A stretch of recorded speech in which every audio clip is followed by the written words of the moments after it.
우리 지금 사용하고 있는 LCDK인데 LCDK에 보면 오디오 코덱이 있습니다. 오디오 코덱. 오디오 코덱은 여러분들 이렇게 오디오 단자 있죠. 오디오 딱 꽂는 단자. 하늘로 이렇게 올라가서 오디오 꽂는 단자 보이죠? 예. 자, 그 근처에 가까이 보면 3106이라고 써져 있는 게 있을 거예요. 칩 중에. 그 근처에 보면 어디서 안 보입니까? 3106이라고 써져 있는 거 보이죠? 사각형 칩 중에. 아마 제가 볼 때는 그 버튼 몇 개 있을 것 같은데 U22일 것 같은데 좀 펴보시겠습니까? 그러면요.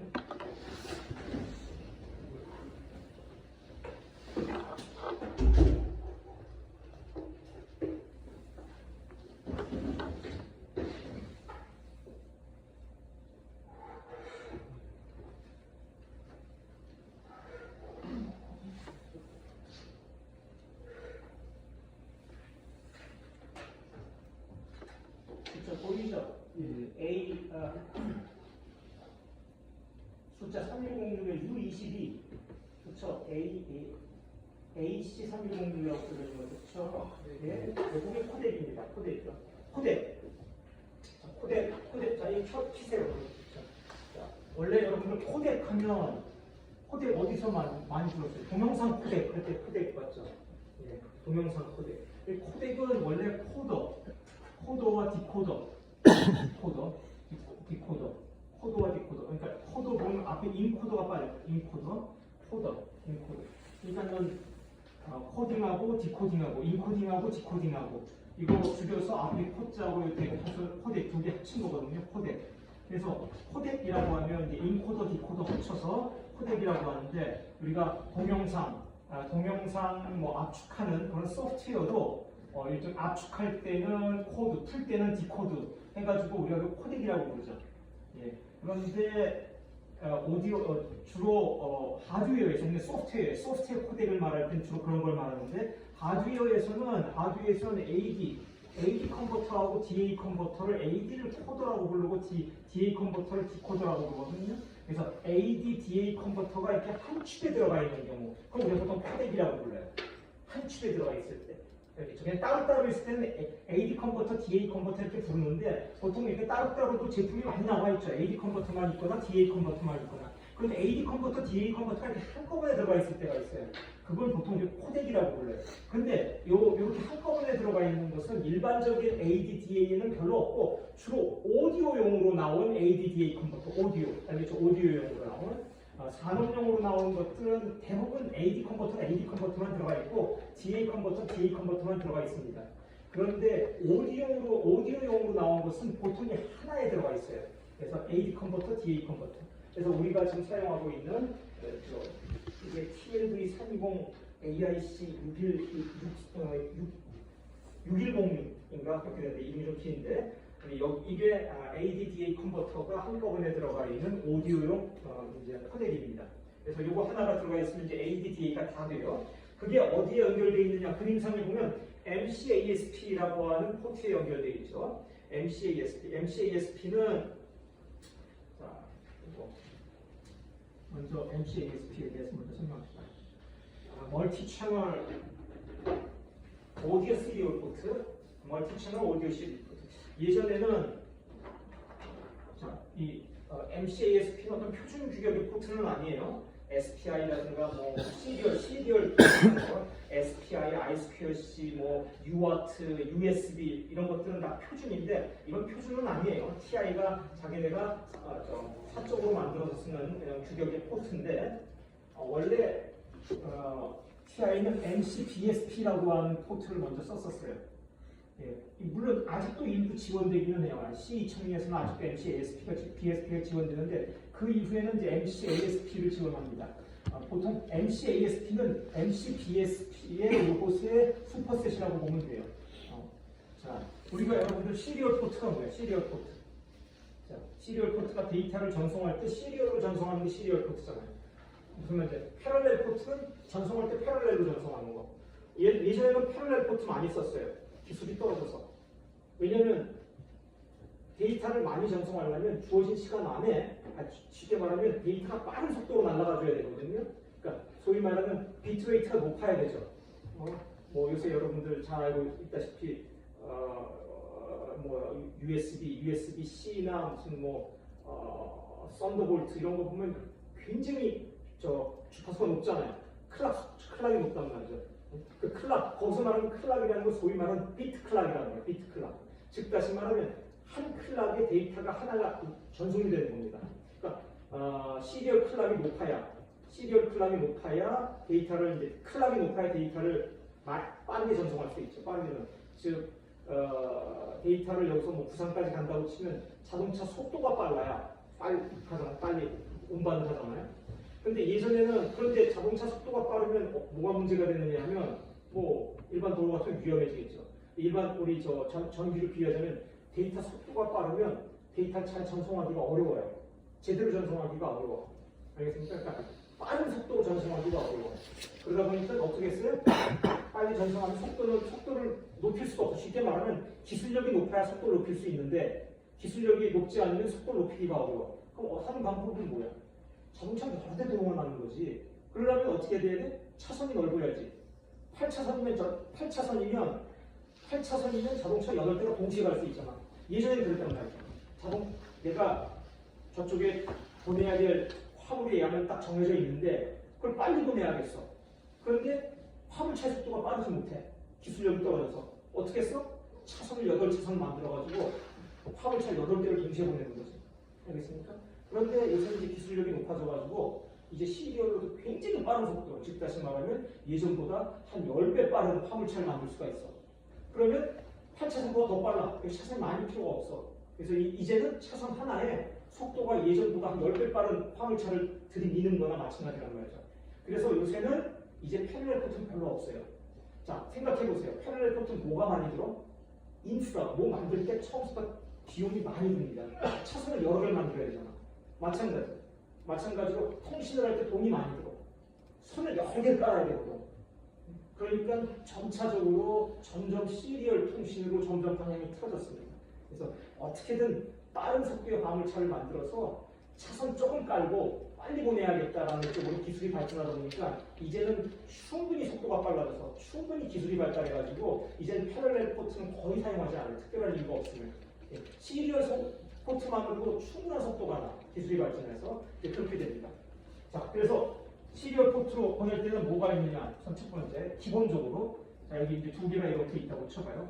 그러면 서로 데이터 주고받는 데이터 라인이 있습니다. 데이터 라인, 쉽게 말하면 데이터 라인. 여기 데이터가 이제 갑니다. 근데 보통 데이터가 이쪽으로 가는 거하고 이쪽으로 가는 게 이렇게 다르기 때문에 보통 2개가 있어요. 방향이 양방향성 때문에 데이터 라인. 근데 한 방향만 보낸다고 하나만 있으면 돼요. 예? 그런데 얘도 주고 얘도 준다. 그러면 데이터 라인이 2개가 있어야 돼요. 보통 얘 입장에서 이걸 TX라고 부르고 이걸 RX라고 부르요. 데이터 라인. TX, transmit, RX, receive. 그러면 얘는 어디다가 여기 RX, 여기 TX라 불립니다. 얘 입장에서는 이게 RX가 돼야 되고 얘 입장에서는 TX에서 나가서 RX로 가고 이렇게 돼요. 이렇게 최소한 2개의 데이터 라인이 필요해요. 양방향성으로 돌아가는. 자,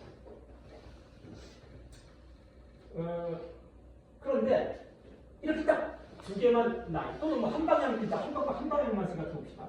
그러면 딱 하나만 가지고 통신이 가능합니다. 하나만 가지고 딱 하나만 가지고 통신이 가능해요. 자, 이렇게 한 라인만 가지고 통신을 하는 것을 우리가 흔히 말하는 UART라고 합니다. 물론 UART도 여러 개의 라인을 쓸 수 있지만 기본적으로는 UART라고 하는 건 라인 하나 가지고 통신하는 겁니다. 라인 하나 가지고 통신. 자, 그러면 여기서 라인 하나 가지고 통신을 하는데 얘가 데이터를 보내요. 이제 데이터 여기서 보내면 이렇게 보내겠지?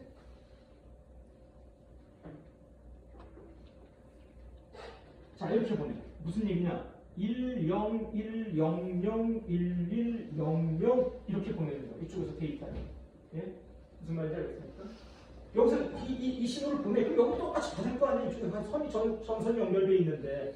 예? 그래서 얘가 데이터를 보내. 물론 뭐 처음 스타트하는 건 있습니다. 항상 하이로 있다 로우로 떨어지면 이제 시작이다 서로 약속은 있어요. 예? 그래서 이제 그런 식으로 이제 하이로 있다가 이제 첫 번째 로우로 떨어지면 그때 이제 서로 시작하는 걸 약속한다라든가 그런 약속은 있어. 그래서 아무튼 간에 순수 데이터만 보면 이런 데이터를 보냈어. 이쪽에서 이걸 어떻게 캐치할까? 예를 들면 이렇게 됩니다. 이렇게. 자, 항상 하이로 있다가 하이로 있어. 근데 여기 하이면 얘도 하이지. 그러면 서로 통신 안 한다는 거예요. 알겠죠? 알고 있어요. 그러다가 로로 떨어지는 순간, 첫 번째 로로 떨어지는 순간 약속을 한다면 그러면 이제 얘가 데이터를 보내겠구나 라고 시작해서 그 다음 신호서부터는 실제 데이터라고 간주하는 거예요. 그런데 실제 데이터가 그럼 가장 중요한 게 뭐지? 요 간격이겠지. 요 간격을 서로 알고 있어야 돼. 그렇잖아요.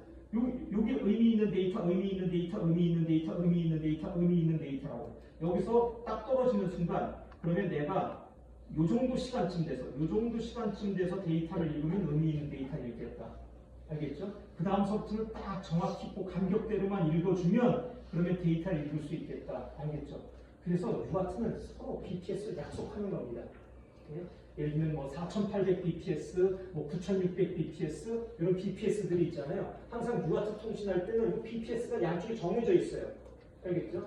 그래서 딱 정해져 있습니다. 그래서 이게 BPS니까 초당 4800이니까 초당 4800 이거거든. 여기 4800개 들어갔는데 이 하나의 간격이 시간으로 정확히 나오죠. 네? 그러면 얘는 정확히 아까처럼 이제 4800이다. 그럼 예를 들면 요거가 예를 들면 쉽게 말하면 1초라고 합시다. 1초.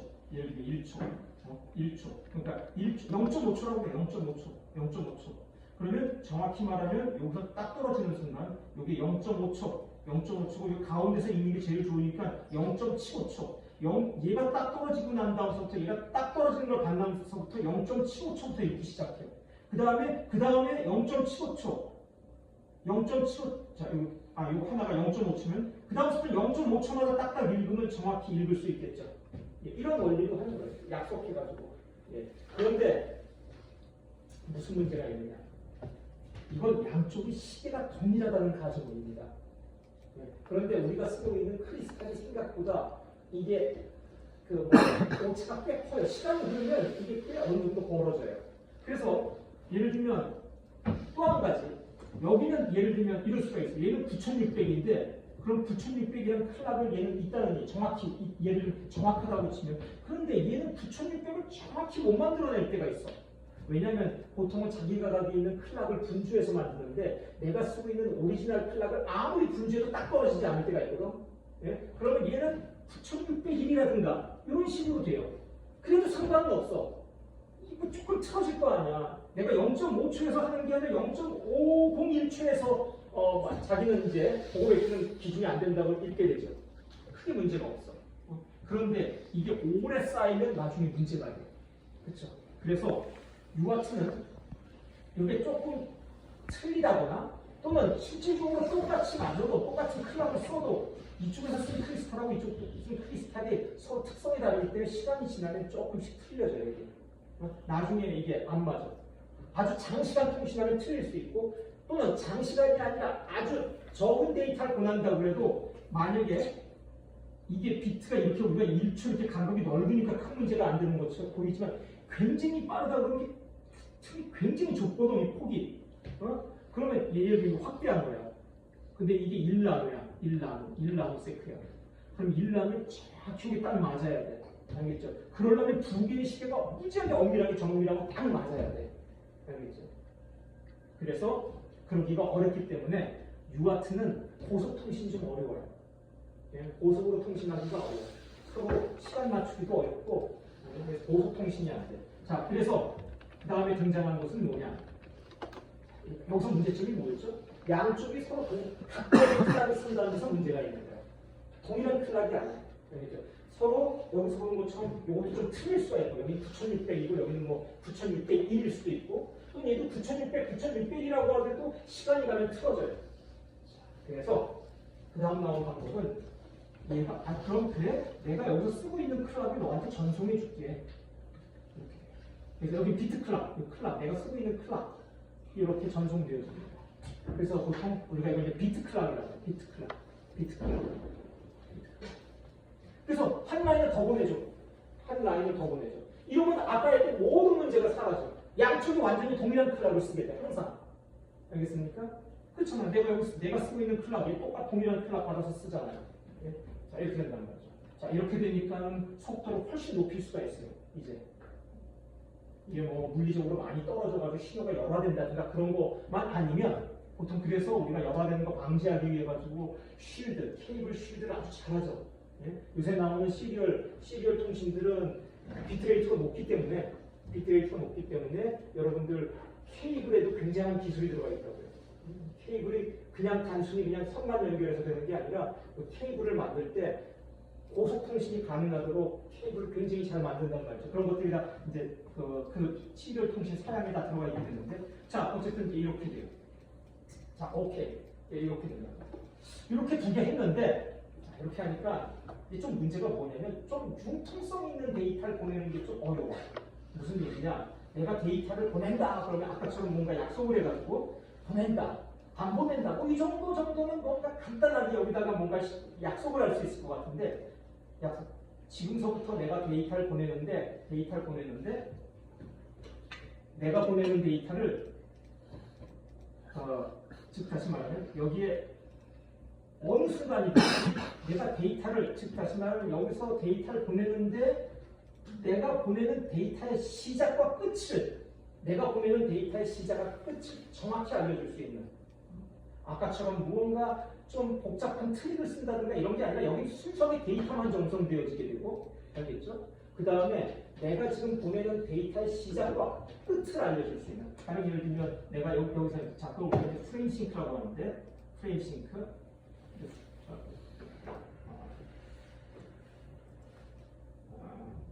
프레임 싱크라고 하는데, 자 여기 이렇게 얘는 이렇게 되죠. 이렇게 가다가 하이를 떠요. 자 이렇게 얘가 이런 식으로 보냈다. 그러면 여기서부터 데이터가 시작한다는 걸 아는 거야. 알겠죠? 그러니까 얘가 뭘 좀 복잡하게 데이터가 어디서부터 어디까지 유효한 데이터인지 이런 것을 훨씬 더 용이하게, 여기 그냥 순수하게 데이터만 봐. 그래서 여기서 예를 들면 프레임싱크가 딱 뜨면 얘 입장에서 그때부터 데이터를 읽으면 돼.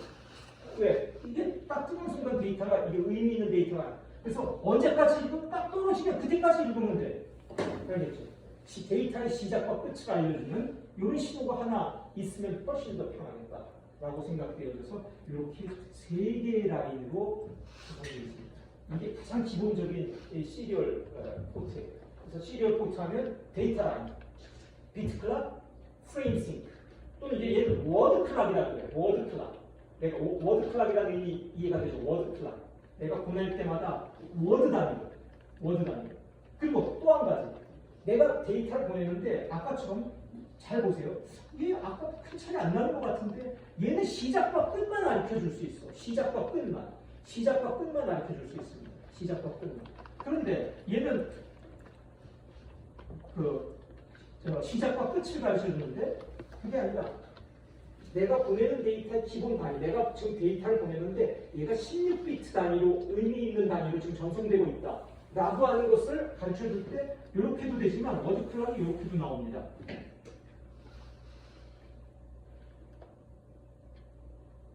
이렇게 되면 여기서부터 여기까지가 예를 들면 16비트면 16비트 또는 32비트면 32비트, 이게 하나의 워드라는 얘기죠. 저쪽에서 받는 입장에서도 뭔가 구조를 정확히 알 수 있어요. 보내는 데이터에. 이런 용도로 프레임 싱크가 더 필요합니다. 자, 이렇게 되어 있는 것. 이게 기본 시리얼 포트입니다.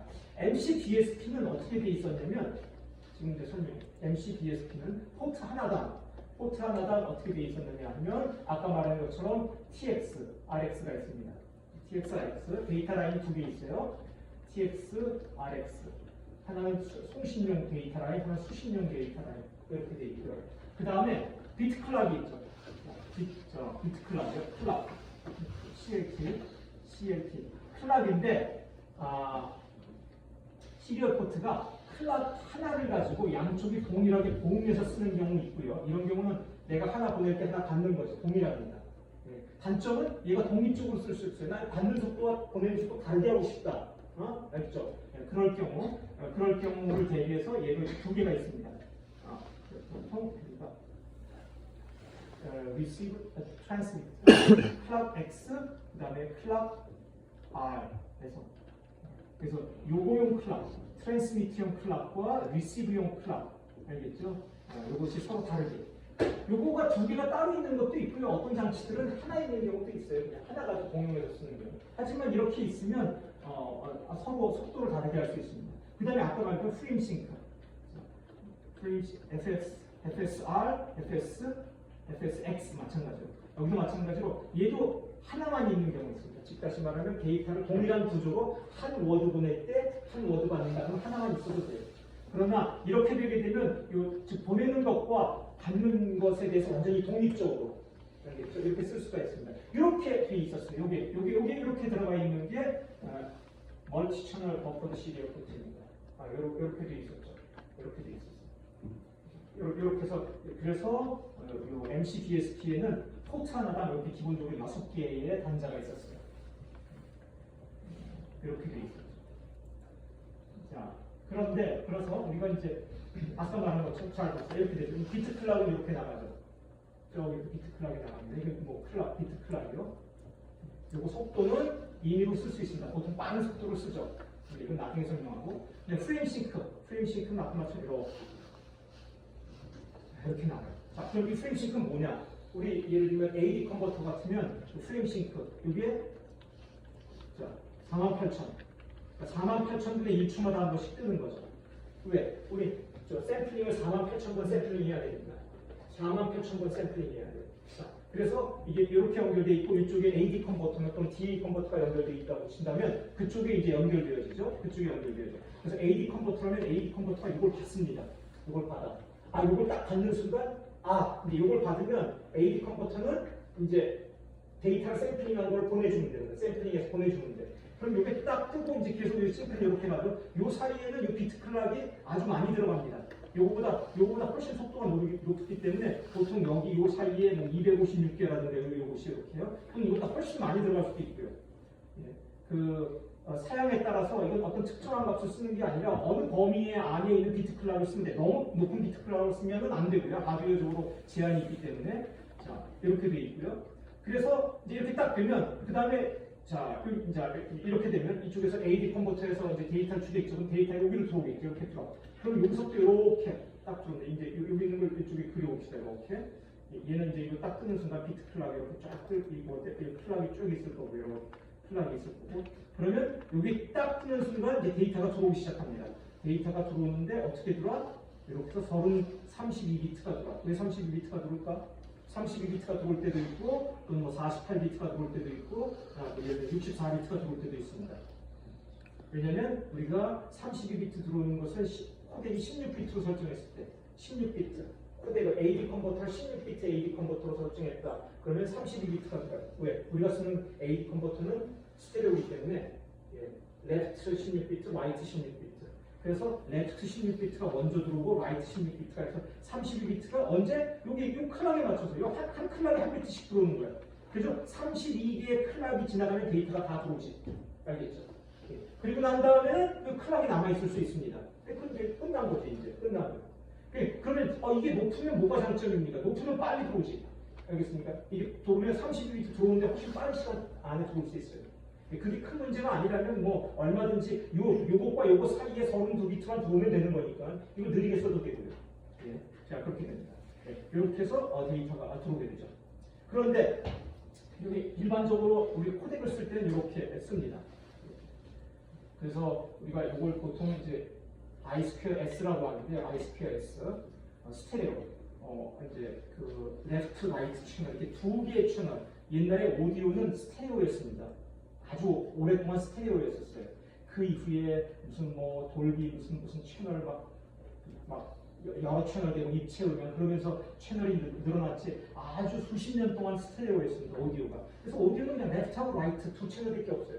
그래서 딱 거기에 맞게끔 I2S라는 포맷으로 두 채널만 이렇게 들어올 수 있게끔 했어요. 그런데 오디오 채널이 많이 늘어나면서 이제 굉장히 이제 채널 수가 늘어날 수 있습니다. 그래서 여기 멀티 채널이라는 얘기는 이런 것도 지원하지만 여기를 다른 형태로도 쓸 수 있어요.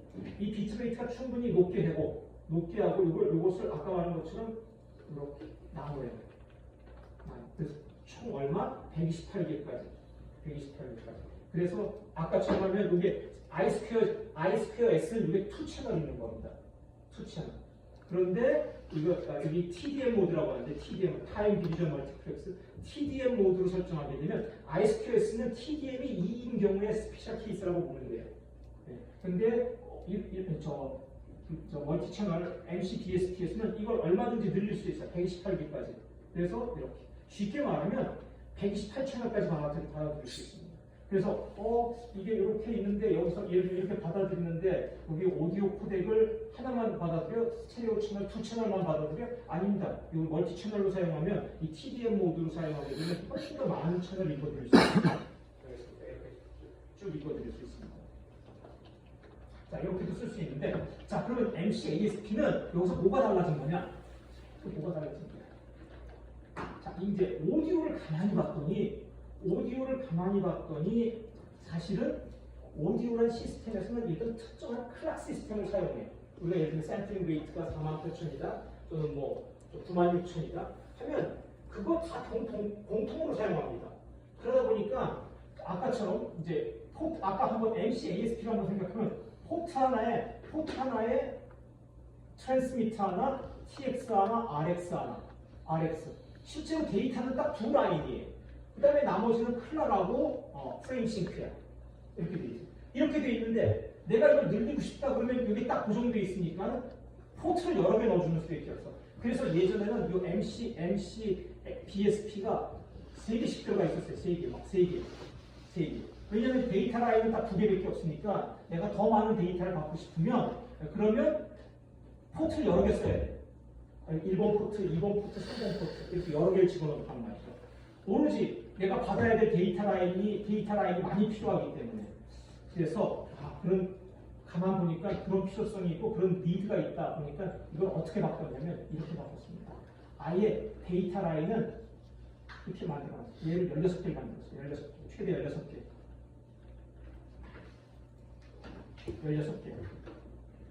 16개.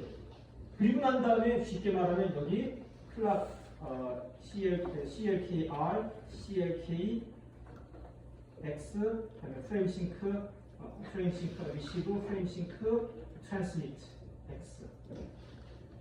이런 컨셉으로 만들어요.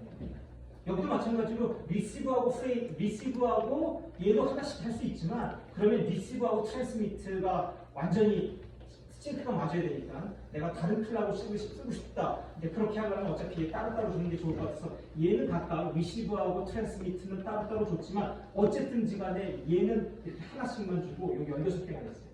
무슨 말인지 알겠습니까? 이렇게 바꿨어요.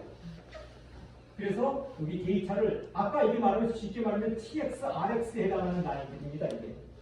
그런 것만 잔뜩 주고 어차피 리시브의 경우, 트랜스미트의 경우 어떤 리시브나 트랜스미트, 리시브면 리시브, 트랜스미트면 트랜스미트의 어떤 특정한 한 프레임 싱크나 비트 클락 체제 안에서 다 동작하니까 이거 따로 줄 필요가 없거든요. 그래서 이렇게 그 대신에 데이터 라인을 많이 이렇게 늘려준 거라고. 그리고 또 데이터 라인도 이것도 TX, RX를 고정하지 않았어요. 16개를 내가 다 TX로 다 규정해서 TX로 쓸 수 있고 전부 RX로 규정해서 RX로 쓸 수 있고 절반은 TX, 절반은 RX 뭐 이런 식으로 얼마든지 내가 이 핀마다 TX와 RX의 를 규정한 다음에 쓸 수 있습니다. 이렇게 바꾼 게 MC, ASP입니다. 근데 마찬가지로 여기도 마찬가지로 라인 하나당 그러면 또 한 채널만 받느냐 여기 얘도 마찬가지로 여기 하나 받을 때 아까 TDM 모드로 하면 쉽게 말하면 128개의 디바이스로부터 받을 수 있습니다. 여기다 디바이스를 아까처럼 원래 이렇게 되어 있습니다.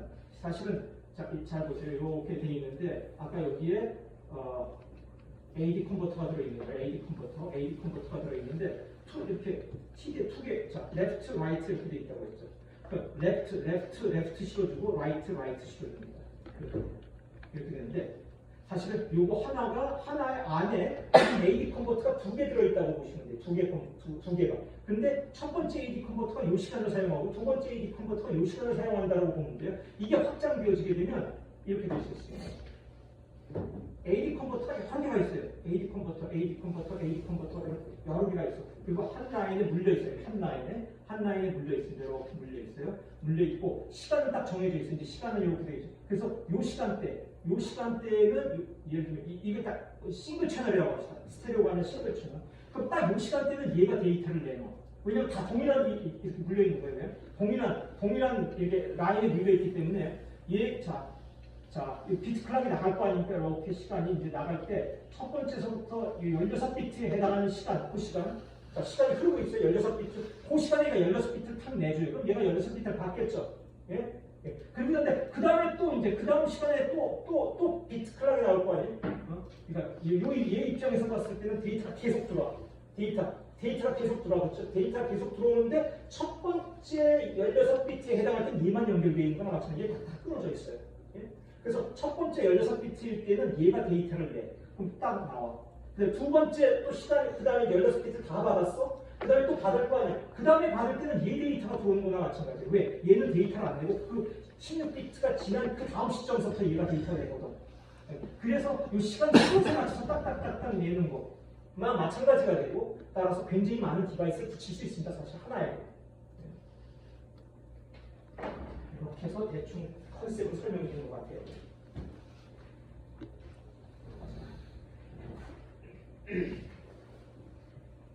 돼 있고요.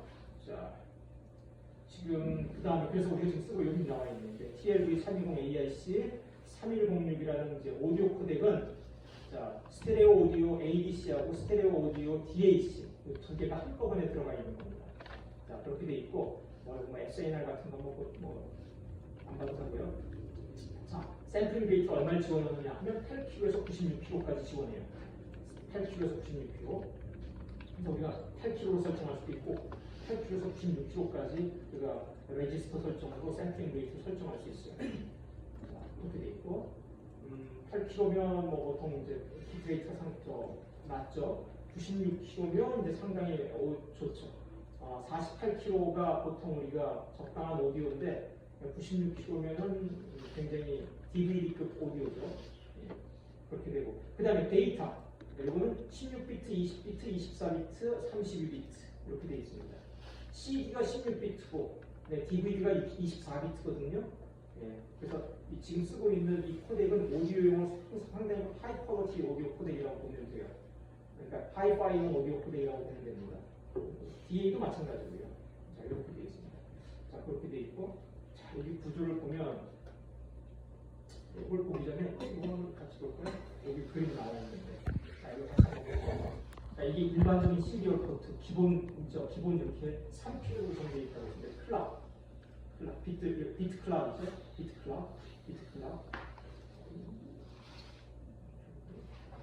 클락이요. 자, 그 다음에 이게 프레임 싱크, 그 다음에 이게 데이터 라인. 자, 프레임 싱크는 여기서 받는 데이터의 구조를 알려 준다고 보시면 됩니다. 보세요. 여기 뭔가 이렇게 오는데 이게 딱 이렇게 되면 여기서부터 이제 새로운 데이터를 의미한다라는 거죠. 예, 아마 이게 워드, 얘는 지금 8비트가 아니고 데이터를 보내려고 하는데, 그래서 여기서부터요. 또 예를 들면 이렇게 여기가 지금 비트 7이잖아요. 이렇게 돼 있죠. 이런 것을 우리가 MSB라고 합니다. 데이터를 상대방이 보낼 때 MSB를 보내느냐, NSB를 보내느냐 있거든요. 즉 다시 말하면 B0부터 보내는 경우도 있고요. 예, 이렇게 B7서부터 보내는 경우도 있고요. 이거 알아야 상대방이 보낸 데이터 정확히 만약에 저쪽에서 B7서부터 보냈는데 나는 B0부터 보낸 걸로 생각해서 데이터를 받아서 그 데이터를 보면 엉망이 됩니다. 알겠죠? 그래서 맞아야 되는 것도. 예, 그래서 이런 것들도 다 약속이 되어 있죠. 예, 저쪽이 MSB로 보내느냐 또는 뭐 NSB로 보내느냐, 그러니까 MSB 포스트로 보내느냐, NSB 포스트로 보내느냐, 그런 것들도 맞아야 되는 것보다는 맞추는 거죠. 예? 그러니까 요새 장치들은 이게 어떤 특징이 있냐면 고정되어 있는 게 없습니다. 즉 내가 무슨 뭐 장치를 만들 때 모든 게 다 내 위주로 돌아가야. 그러니까 나는 MSB 포스트로 해, 뭐 NSB 포스트로 할 거야, 뭐 나는 16비트로 할 거야, 나는 뭐 예를 들면 얼마로 할 거야, 이렇게 안 합니다. 아주 옛날에는 그렇게 했었어요. 그런데 그렇게 하면 장사 못 해요. 무슨 얘기인지 알겠습니까? 나 LSD, 나는 그냥 LSD로 할 거야. 특별한 이유 없으면 내가 한대는데 뭐 내가 그 앉아서 한대는데 장사 못해요 그러면. 예. 왜냐면 상대방은 MSB 포스트여야지만 되는 경우가 있어요. 근데 저쪽 다 좋은데 MSB 포스트네? 아유 그럼 저쪽은 못 쓰겠네. 이렇게 되는 거예요. 제대로 장사하는 사람이라면 당연히 그런 경우가 있으면 안 되지. 그러니까 어떻게? 상대방이 원하는 걸 다 설정할 수 있게끔 만들어 놓습니다. 그런데 재밌는 건 그러다 보니까 다 설정을 해야 돼. A라는 회사도 고객을 생각해서 모든 게 설정 가능해. B라는 회사도 고객을 생각해서 모든 게 다 설정 가능해. 그러니까 얘를 MSB로 설정했으면 얘도 MSB로 설정해야 되고 얘를 LSB로 설정했으면 즉다시만 어느 하나가 고정되어 있으면 거기에 맞춰서 내가 맞춰주면 되잖아요. 근데 이제는 그런 게 없어요. 모든 디바이스들이 다 설정 가능하게 만들어 어디든지 붙을 수 있게끔. 그러니까 내가 양쪽을 다 동일하게 맞춰주는 방향으로 가야 됩니다. 가령 예를 들면 물론 당연히 애플리케이션에 따라다니고 저쪽은 데이터를 8비트 데이터 워드를 보내는데 나는 16비트 데이터 워드를 생각하고 받는다. 그러면 약속이 안 맞겠죠. 그러면 저쪽도 16비트, 나도 16비트 다 양쪽을 맞춰줘요.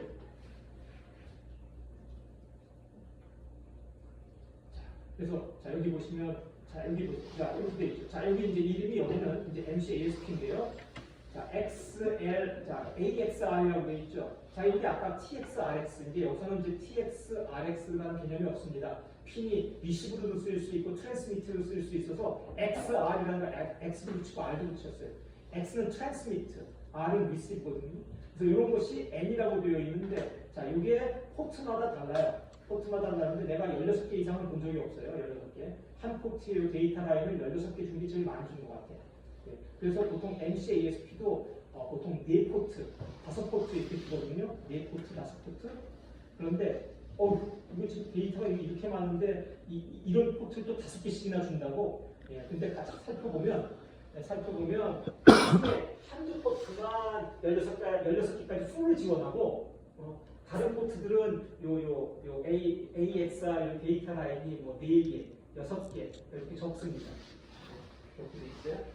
그래서 그 데이터 라인을 적을 때는 그 적은 포트를 골라서 쓰면 돼요.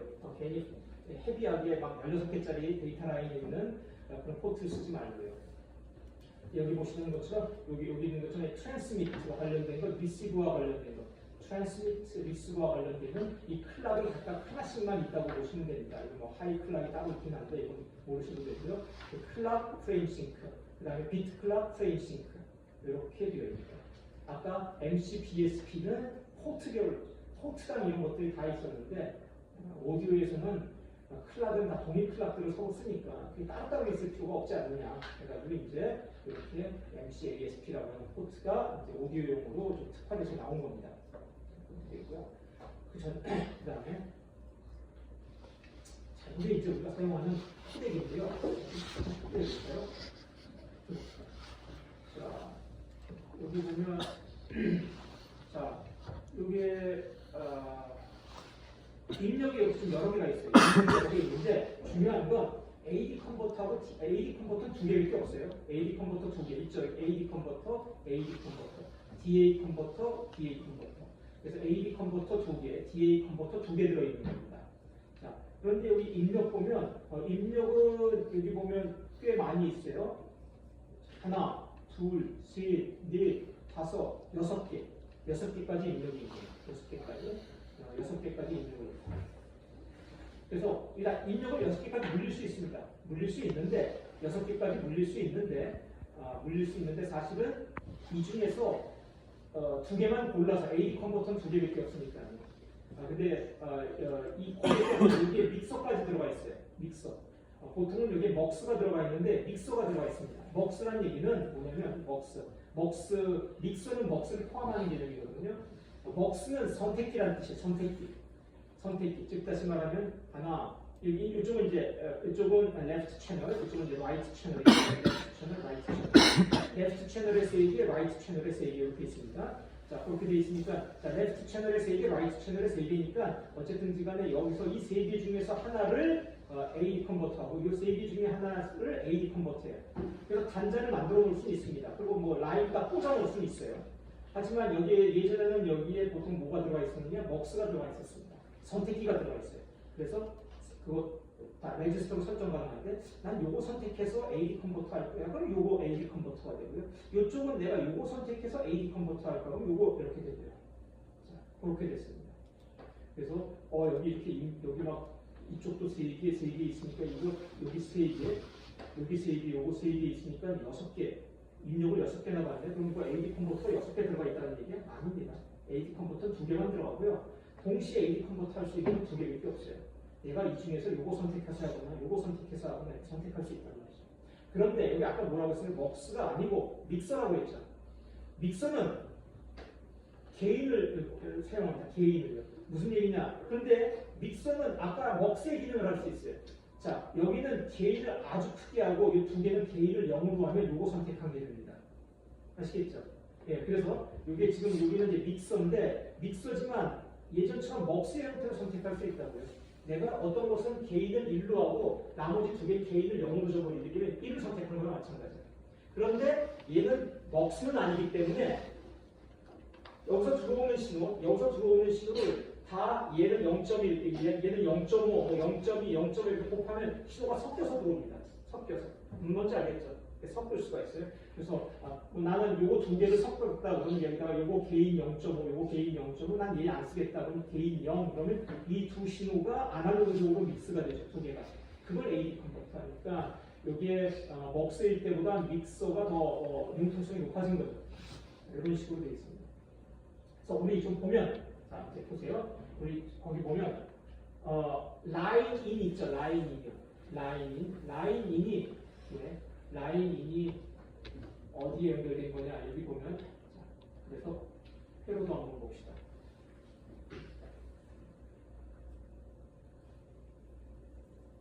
회로도가 있어요.